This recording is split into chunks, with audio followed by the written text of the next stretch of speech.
مولانا حبیب الرحمن کے بیانات کے لیے مولانا کے آفیشیل چینل مولانا حبیب الرحمن کو سبسکرائب کریں۔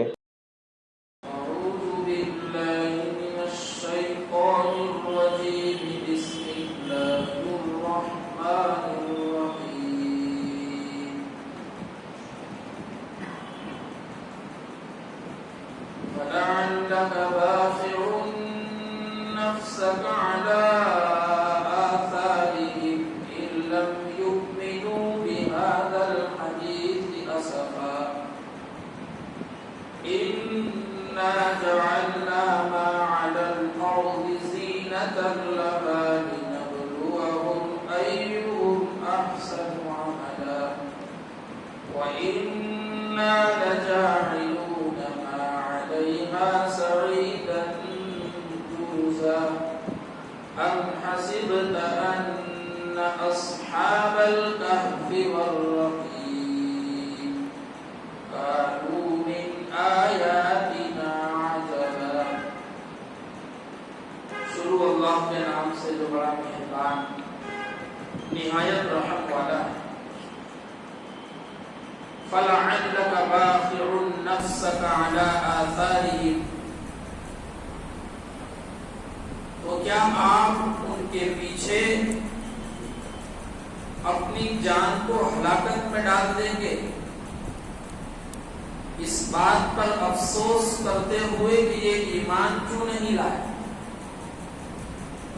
اِنَّا جَعَلْنَا مَا عَلَى الْأَرْضِ زِينَةً لَهَا،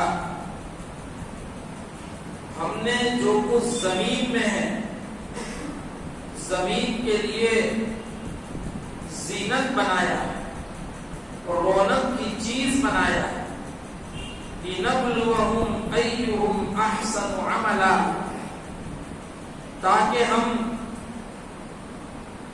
جانچ سکے کہ اعمال کے لحاظ سے أَيُّهُمْ أَحْسَنُ عَمَلًا، کہ کون عمل کے اعتبار سے بہتر ہے۔ وَإِنَّا لَجَاعِلُونَ مَا عَلَيْهَا صَعِيدًا جُرُزًا، اور جو کچھ زمین میں ہے ہم چٹیل میدان بنا دیں گے۔ ام حسبت ان اصحاب الکہف والرقیم کانوا من آیاتنا عجبا، تو کیا آپ کا گمان ہے کہ اصحاب کہف، غار والے اور قطبے والے، کانوا من آیاتنا عجبا، ہماری نشانیوں میں تعجب کی چیز تھی۔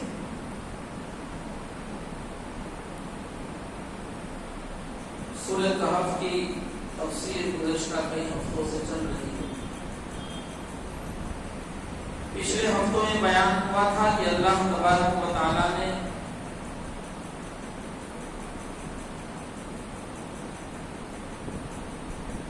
سورہ کہف میں سب سے پہلے الحمدللہ الذی انزل علی عبدہ الکتاب سے اپنی تعریف اور بڑائی بیان کی، اور 2 مرتبہ لوگوں کو اس بات سے ڈرایا تھا کہ اللہ کے عذاب سے ڈرنا چاہیے۔ تو پہلا ڈرانا تو عام لوگوں کو تھا، سب کے لیے، کہ اللہ کو مانو اور اس کی بڑائی اور کبریائی بیان کرو۔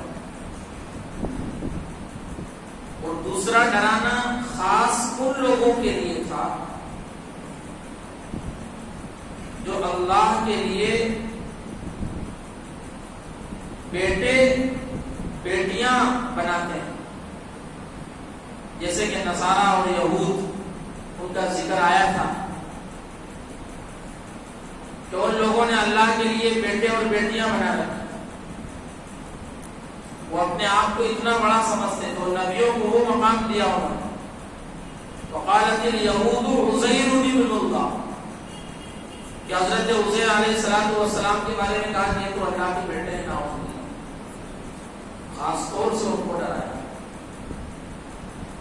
کیا کہا تھا قرآن نے؟ اور اسی طرح نصرانی لوگ، عیسائی حضرات، انہوں نے عیسیٰ علیہ السلام کے بارے میں غلط عقیدے بنا رکھے تھے۔ کسی نے تو کہا تھا کہ عیسیٰ علیہ السلام صلیب پر چڑھ گئے اور ہم سب کے گناہوں کی کفارہ کرتے ہیں، کوئی ہم جو چاہے کریں ہماری طرف سے وہ صلیب پر چڑھ گئے۔ تو قوم نے یہ عقیدہ بنا دیا، نعوذ باللہ۔ قرآن نے تو اس کو منع کیا، کوئی کسی کا بوجھ کیوں کر اٹھائے گا؟ کسی کا بوجھ کوئی دوسرا کیسے اٹھا سکتا ہے؟ قرآن نے اس کو منع کیا، وَلَا تَزِرُ وَازِرَةٌ وِزْرَ أُخْرَىٰ، کوئی کسی کا دوسرا کوئی بوجھ نہیں اٹھائے، سب کو اپنا اپنا جواب دینا ہے، اپنی قبر اپنا جواب۔ لیکن ان لوگوں نے، عیسائی لوگوں نے دل میں عقیدہ بنا دیا کہ ہم تمام لوگوں کی طرف سے حضرت عیسیٰ علیہ السلام صلیب پر چڑھ گئے، اب ہمیں گناہوں کا جواب دینے کی ضرورت نہیں۔ قرآن نے ان سب لوگوں کو پھٹکار لگائی کہ تم نے جو اپنے دل کی تسلی کے لیے چیزیں بنا رکھی ہے، اس سے تمہیں بچنا چاہیے۔ اور بعض نے تو کیا کہہ دیا، عیسیٰ علیہ السلام کی ذات میں خود خدا اتر آیا زمین پر۔ قرآن نے ظاہر سی بات ہے کہ ساری چیزوں کو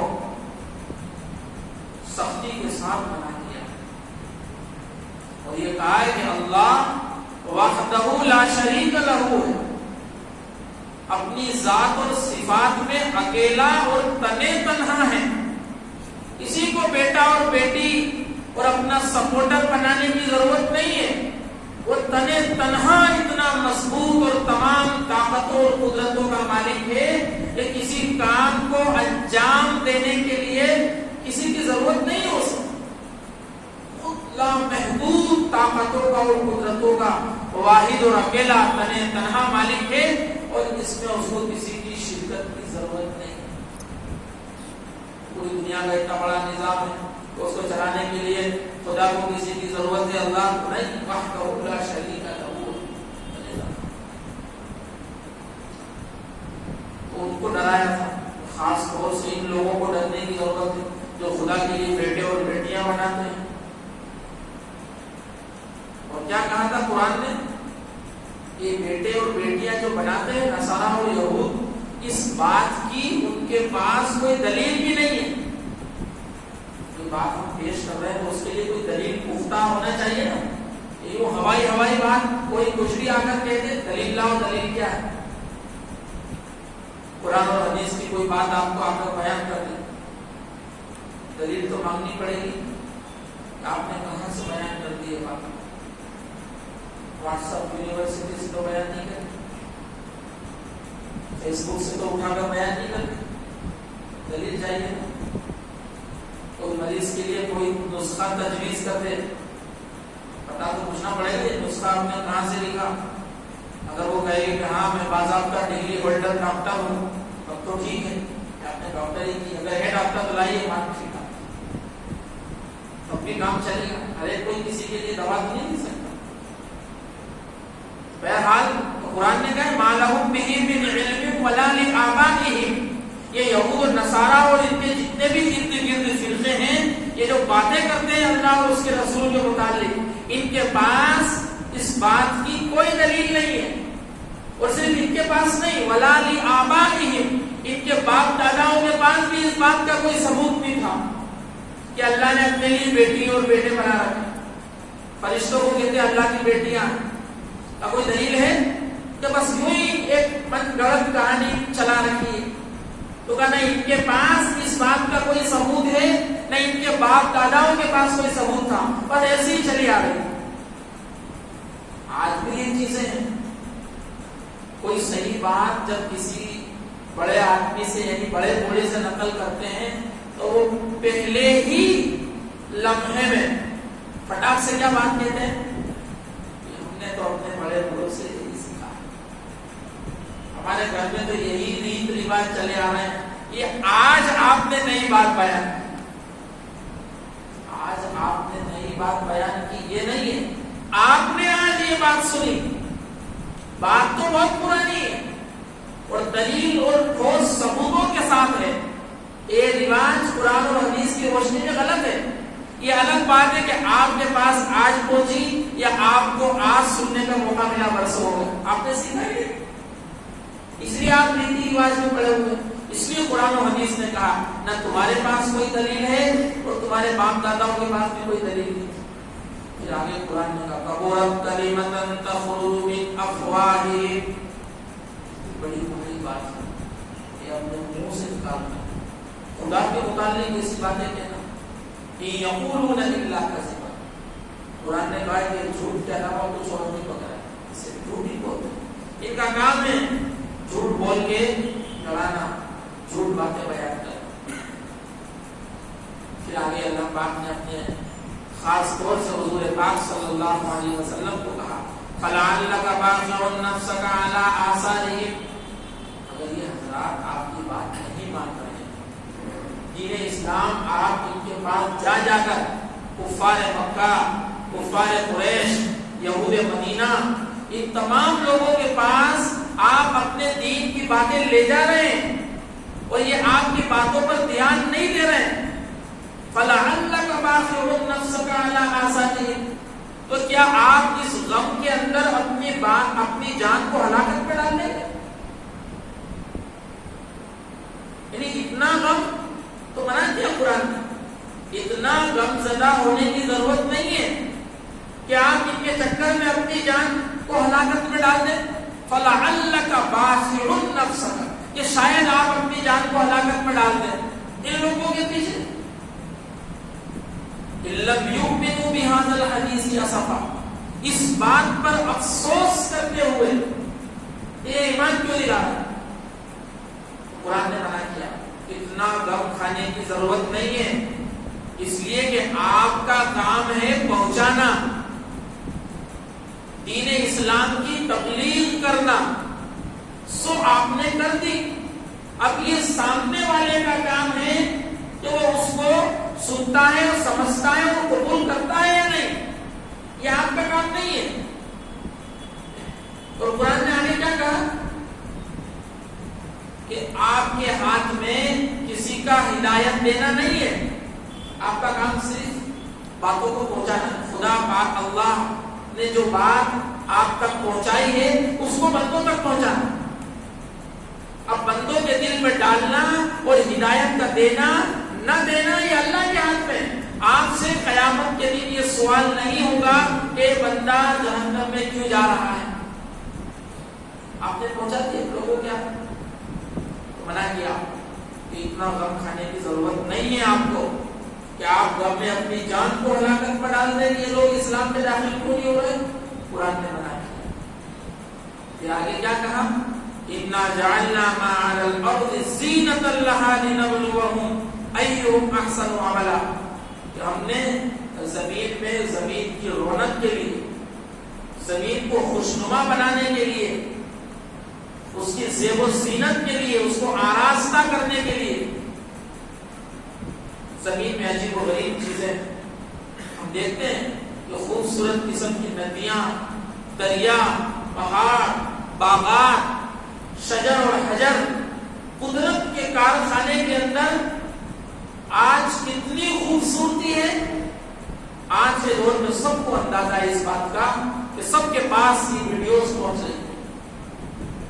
کتنی زبردست قدرت کے کارخانے میں خوبصورتی ہے. پہاڑوں کا ایک خوبصورتی کا سلسلہ ہے کہ جب دیکھتے ہی زبان سے سبحان اللہ نکلتا. کیا زبردست قدرت کے کارخانے, خوبصورت سمندر اور ان کے میٹھے پانی اور نہریں اور چشمے اتنے خوبصورت ہیں اس دنیا کے اندر. یہ سب زیب و زینت ہے دنیا کی جو اللہ نے ہمارے لیے بنائی ہے. اور کیوں بنائی ہے خود اللہ پاک نے کہا تاکہ ہم تمہیں جان سکیں, ہم تمہارا امتحان لے سکیں. ان تمام چیزوں میں رہ کر, ان تمام خوبصورتیوں کے درمیان رہ کر تم اپنے رب کو یاد رکھتے ہو یا بھول جاتے ہو کہ دنیا دنی کے پیچھے, اس لالچی دنیا کے پیچھے پڑ کر, اس مکڑی کے جالے کے پیچھے پڑ کر کہیں تم اپنے رب کو تو بھلا نہیں بیٹھو گے. تو یہ تو امتحان کی جگہ ہے. لنبلوہم ایہم احسن عملا. ہم تو دیکھتے ہیں کہ عمل کے اعتبار سے کون اچھا عمل لاتا ہے اور کون دنیا کی خوبصورتی کے چکر میں پڑ کے اپنے رب کو بھلا بیٹھتا ہے اور یہاں تک کہ اپنا رب کا باغی بن جاتا ہے. پھر وہ اچھے کام نہیں کرتا. پھر اس دنیا ہی کے چکر میں ہم دیکھتے ہیں کہ اسی دنیا کے چکر میں بھائی بھائی کا دشمن بنا ہوا ہے. 2 گز زمین کے ٹکڑے کے چکر میں بھائی بھائی کا دشمن بنا ہوا ہے. سارے رشتے ناطے ختم. نہ اس کو اللہ اور اس کے رسول کا خوف, نہ اس کے اندر کوئی انسانیت زندہ ہے. اسی زمین کے ٹکڑوں, چند ٹکڑوں اور سکوں کے ایک قرآن نے بیان کیا. اللہ کے رسول کو کہا جاتا ہے کہ اپنی دنیا میں خوبصورتی رکھیے, آپ کو خالی دین اسلام کی بات پہنچا دیجیے, آپ کو اتنا غم کرنے کی ضرورت نہیں ہے کہ آپ اپنے آپ کو ہلاک. ہم نے دنیا بنائی اسی وجہ سے تاکہ ہم ان کا امتحان کر سکیں کہ ایک طرف دنیا کی خوبصورتی ہے اور ایک طرف اللہ اور اس کے رسول کے احکامات. یہ دونوں چیز آپ کے سامنے رکھ دی. اب یہ ہمارا کام ہے کہ دنیا کی خوبصورتی میں پڑھ کر اللہ اور اس کے رسول کو بھول رہے ہیں, یا اس سمجھدار مومن کی طرح کہ دنیا کی خوبصورتی سے بھی جائز طریقے سے فائدہ اٹھا کر اللہ اور اس کے رسول کی یاد کو بھی دل میں بسائے ہوئے. جیسا کہ صحابہ اکرام رضی اللہ عنہم اجمعین ساری دنیا کے لیے نمونہ. ایسا نہیں کہ انہوں نے دنیا سے کوئی منہ موڑ لیا. اللہ پاک نے جو کچھ ان کو نعمتیں دی اس سے فائدہ بھی اٹھایا, لیکن اللہ اور اس کے رسول کو کسی بھی موقع پر صحابہ اکرام نے فراموش نہیں کیا. صاحب غریبی اور غربت کا زمانہ تھا, شروع اسلام تھا, تو صحابہ اکرام نے اللہ اور اس کے رسول کی خوب مانی.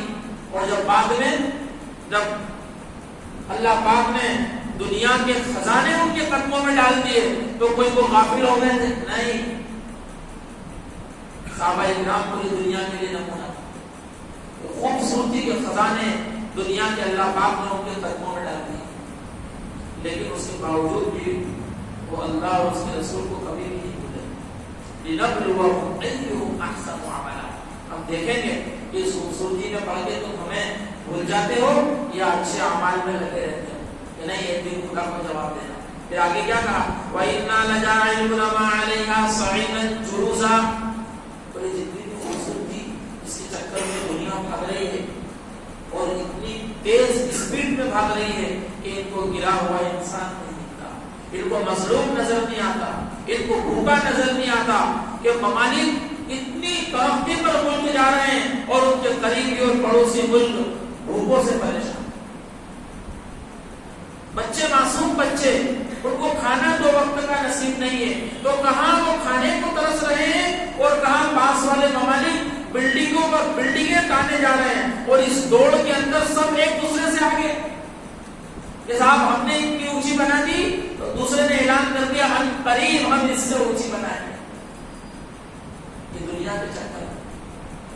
اور صحابہ اکرام اس دنیا کے آنے کے بعد بھی اس بات کی فکر میں لگے رہتے ہیں. ایسا تو نہیں اس امتحان میں ہم فیل تو نہیں ہو جائے گے, ایسا کو دنیا میں تو نہیں دے دیا ہمارے اعمال کا بدلہ, روتے تھے. لنبلوہم. اللہ نے کہا جتنی بھی خوبصورتی آج تم دیکھ رہے ہو, چاہے تم آسمان کو چھوڑو, ترقی کے ریکارڈ توڑ دو, وَإِنَّا لَجَاعِلُونَ مَا عَلَيْهَا صَعِيدًا جُرُزًا. ہم سب کچھ ایک دن چٹیل میدان بنا دیں گے. صعیدًا جُرُزًا, چٹیل میدان. صعید کہتے ہیں مٹی کو, سین سے نہیں سواد سے. صعیدہ مٹی, صعیدًا جُرُزًا, ہم چٹیل میدان بنا دیں گے. اور ایسا بنا دیں گے, مفسرین لکھتے ہیں کہ ایک انڈا اگر مشرق کی طرف سے رکھا جائے تو وہ لڑکتا ہوا مغرب کی جانب چلا جائے, یعنی بیچ میں کوئی رکاوٹ نہیں آئے گی. اتنے سے بھی رکاوٹ, یعنی پوری دنیا کی ساری چیزوں کو اللہ تبارک و تعالیٰ تخت و تاراج برابر کر دیں گے. یعنی میدان, ایسا میدان کہ ایک انڈا اگر مشرق میں رکھا جائے تو وہ لڑکتا ہوا مغرب میں چلا جائے اور بیچ میں کوئی بھی اس کو روکنے والا نہیں ہوگا. ایسا چٹیل میدان بنا دیں, ساری خوبصورتی. کامیاب کون ہوگا؟ جو رب کو یاد رکھے گا, وہ کامیاب. اور جو اس دنیا کے چکر میں پڑا ہوگا تو یہ دنیا تو چٹیل میدان بننے والی ہے. کب تک اس میں عیش کی زندگی جیو گے؟ گھوم پھر کر آپ کو رب کی بارگاہ میں آنا ہے. کہاں جاؤ؟ اس لیے کہا سمجھدار جو ہے کہ اس خوبصورتی میں رہ کر بھی اس سے فائدہ اٹھا کر جائز طریقے سے اللہ اور اس کے رسول کو نہ بھولیں. اکبر الہ آبادی کا شعر ہے، مدرسے کے زمانے میں خوب یاد ہے، تفریح کرتے تھے، طلبا تو پڑھتے تھے. اکبر الہ آبادی کا مشہور شعر کہ تم شوق سے پارک میں گھومو، چرخ میں جھولو. تم شوق سے پارک میں گھومو، چرخ میں جھولو، جائز ہے غباروں میں اڑو. بس ایک بندے خدا کی رہے یاد، اللہ اور اس کے رسول کو نہ بھولو. جائز طریقے سے دنیا سے خوب فائدہ اٹھاؤ، بس ایک بات کا خیال رکھنا، اللہ اور اس کے رسول کی نافرمانی مت کرو. کبھی مت بھولنا اس دنیا کے چکر میں. سب چیز جائز ہے، ہر جائز چیز اس سے خوب فائدہ اٹھاؤ، بس اللہ اور اس کے رسول کی نافرمانی نہ ہو، اس بات کا ہر موقع پر خیال رکھنا. کامیاب انسان. ام حسبت ان اصحاب الکہف والرقیم. اب یہ ساری چیز بیان کرنے کے بعد اب جو اصل مدعا ہے اس پر قرآن آ رہا ہے. یعنی یہ سورت 3 سوال کیے تھے، بات یاد رکھنا، انشاءاللہ بہت فائدہ ہوگا. 3 سوال کفار قریش نے، کفار مکہ نے 3 سوال کیے تھے ہمارے نبی، جو در حقیقت کس نے کہے تھے؟ یہ پوچھوائے تھے یہودیوں. بڑے عالم تھے یہودی، بڑا علم تھا ان کے پاس. کفار قریش میں سے کچھ حضرات ان کے پاس گئے، یہود کے علماء نے ان کو سوال دیے کہ جا کر اپنے نبی سے کہو کہ ان 3 سوالات کے آپ جوابات دیں. اور مقصد یہ تھا کہ سوالات ایسے ہیں کہ آپ سے سوال کرتے ہیں. اور 2 سوال اور کیے تھے جو سورۃ کہف کے اندر قرآن مجید میں بیان ہے اصل طور پر. تو اس سوال کے جواب دینے سے پہلے اللہ پاک نے موٹی موٹی بات سمجھا. اب سمجھو اس بات. دوسرا سوال تھا اصحاب الکہف، غار والوں کا کیا قصہ؟ تو غار والے کون ہیں؟ یہاں سے ان کا جو جواب دیا جا رہا ہے، ام حسبت ان اصحاب الکہف والرقیم کانوا من آیاتنا عجبا. کیا آپ نے گمان کر رکھا ہے کہ اصحاب الکہف اور رقیم ہماری نشانیوں میں سے تعجب کی چیز ہے؟ یعنی تم یہ سمجھتے ہو کہ وہ چند نوجوانوں کا قصہ کہ وہ تعجب کی چیز ہے؟ قدرت کے کارخانے میں ایسے ڈھیروں لاکھوں اور ہزاروں واقعات ہیں جو ہوئے ہیں. ہمارے لیے کوئی تعجب کی چیز نہیں. پوچھنے والوں کے لیے ہو سکتا ہے تعجب کی چیز، لیکن قدرت کے کارخانے میں ایسے ڈھیروں واقعات بھرے پڑے ہیں. چند جوانوں کا قصہ جن کو کہا گیا کہ وہ انشاءاللہ آئندہ مجلس میں وہ بیان ہوگا. یہ چند نوجوان اپنے ایمانی قوت کے ساتھ اللہ کی توفیق سے اٹھے ظالم اور جابر بادشاہ کے سامنے، اور انہوں نے کیسے اپنے ایمان کو محفوظ کیا اور بچایا، اور اللہ پاک نے ان کے لیے ایسے ایسے انتظامات کیے. تو ان واقعات سے پتہ چلتا ہے، آگے آئے گا انشاءاللہ، کہ جب کوئی ایک مرتبہ ٹھان لیتا ہے سیدھے راستے پر چلنے کی، پھر اللہ پاک راستہ کھولتے ہیں. بعض لوگ کہتے ہیں کیسے ہم سیدھے راستے پر آئے، زمانہ تو کیا کر رہا ہے، پوری حرام کا رواج ہے، صحیح راستے کی کوئی بات نہیں کرتا. نہیں، ہمیں دوسروں سے جانا، ہمیں تو اپنا جواب دینا. تو جب کوئی ٹھان لیتا ہے سیدھے راستے پر چلنے کی، تو پھر قدرت بھی ایسے ایسے راستے دکھلاتی ہے کہ پھر اس کے لیے راستہ آسان ہو جاتا ہے. لیکن ضرورت ہے اس بات کی کہ ہم کلام مجید کے واقعات سے عبرت حاصل کریں اور اپنی زندگی کی لائن کو درست کریں اور آخرت کی فکر میں سب لگ جائیں. اللہ پاک مجھے زیادہ سے زیادہ عمل کی توفیق نصیب فرمائے. آمین.